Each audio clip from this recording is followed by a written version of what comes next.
দর্শক, আমি এই মুহূর্তে উপস্থিত রয়েছি পটুয়াখালীর যে বদরপুর ইউনিয়ন রয়েছে সেই বদরপুর ইউনিয়নের শিহালি গ্রামের স্কুলের পূর্ব পাশে, স্কুলের পশ্চিম পাশে পিছনে।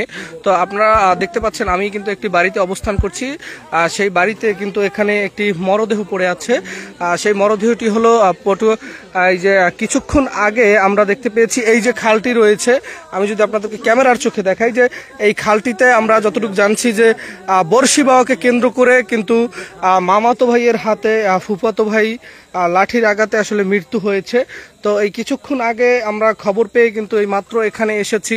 এখানে কিন্তু উৎসুক জনতা আসলে ভিড় করেছে। যদি আমরা আপনাদেরকে দেখাই যে পটুয়াখালীর বদরপুরে কিন্তু মামাতো ভাইয়ের লাঠির আঘাতে কিন্তু ফুফাতো ভাই নিহত হয়েছে, এবং আমরা দেখেছি যে যেইখানকায় বর্ষি বেয়েছিল ওখানে বসে মাছ ধরাকে কেন্দ্র করে কিন্তু তাদের মধ্যে বাকবিতণ্ডা হয়। এক পর্যায়ে তারা ক্ষিপ্ত হয়ে একে অপরের মাথায় বাড়ি মারে। পরবর্তীতে এই যে যিনি মারা গেছেন উনি কিন্তু বমি করেন, বমি করার পরে উনি মারা যায়। তো আমরা সরাসরি সেই বাড়িতে রয়েছি। প্রশাসন কিন্তু কিছুক্ষণ আগেই এখানে এসেছে, তারাও কিন্তু ঘটনাস্থল পরিদর্শন করছে আমরা দেখতে পেয়েছি।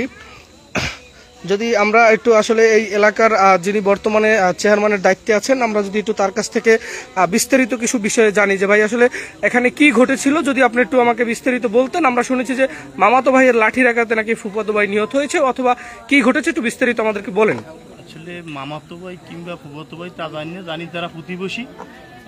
তারা এখানে আমি শুনছি আলকেস ফরাদি উনি মারা গেছে। তা আমি স্বাভাবিকভাবেই যে সে মারা গেছে, সে একটু বয়স হয়েছে, তো আসলে মারা যায় কী পারে।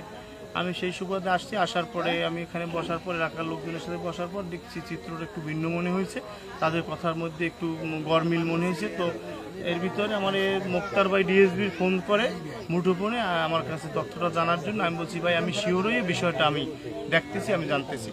তো জানার পরে আমি তখন দেখলাম যে আসলে এখানে প্রশাসনিক একটু তাদের অবগত জানানো করা দরকার। আমি তাৎক্ষণিকভাবে আমার এই বদরপুর ইউনিয়নের বিডিও অফিসার সাদিক ভাইয়ের সাথে আমি ফোনে মুঠোফোনে যোগাযোগ করি। যোগাযোগ করার পর তারা তাৎক্ষণিকভাবে আসে। আসার পরে তারা এখন এখানে আসে, তারা বিভিন্নভাবে তদন্ত এবং তথ্যপত্র নিতেছে।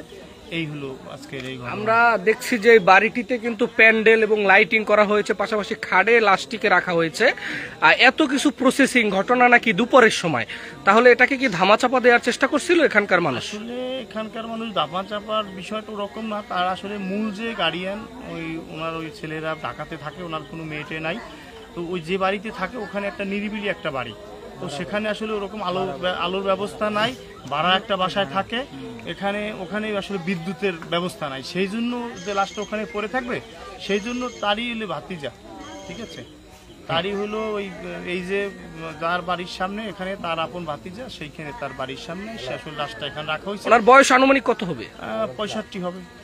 তো দর্শক, আপনারা শুনতে পেলেন এখানকার যিনি বদরপুরের চেয়ারম্যান রয়েছেন বর্তমানে ভারপ্রাপ্ত, তার মুখ থেকে আপনারা শুনতে পেলেন যে তিনি কিন্তু আসলে বর্ষি বাওয়াকে কেন্দ্র করে এই ঝামেলা হয়, এবং পরবর্তীতে একটার সময় যখন তারা এই মারামারিতে লিপ্ত হয় তখন তাকে মারে, পরবর্তীতে বমি দিয়ে কিন্তু তিনি মৃত্যুবরণ করেন আমরা যতটুকু শুনতে পেয়েছি। এখানে প্রশাসনিক লোক আছে, কিন্তু আমরা একটি বিষয় লক্ষ্য করেছি যে এই মৃত্যুর যে বিষয়টি সেটিকে কিন্তু থানা পুলিশকে না জানিয়ে কিন্তু আসলে দেখেন তারা কিন্তু লাশ দাফন দেওয়ার একটি চেষ্টা করেছিল হয়তোবা।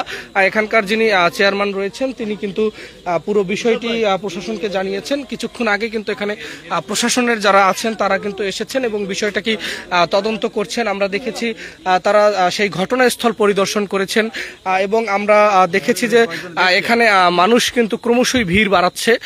তো দর্শক, এই ছিল আমার কাছে পটুয়াখালীর যে বদরপুর ইউনিয়ন রয়েছে সেই বদরপুর ইউনিয়নের শিয়ালি যে স্কুল রয়েছে সেই স্কুলের পিছন থেকে যে মৃতদেহের সর্বশেষ যে ঘটনা।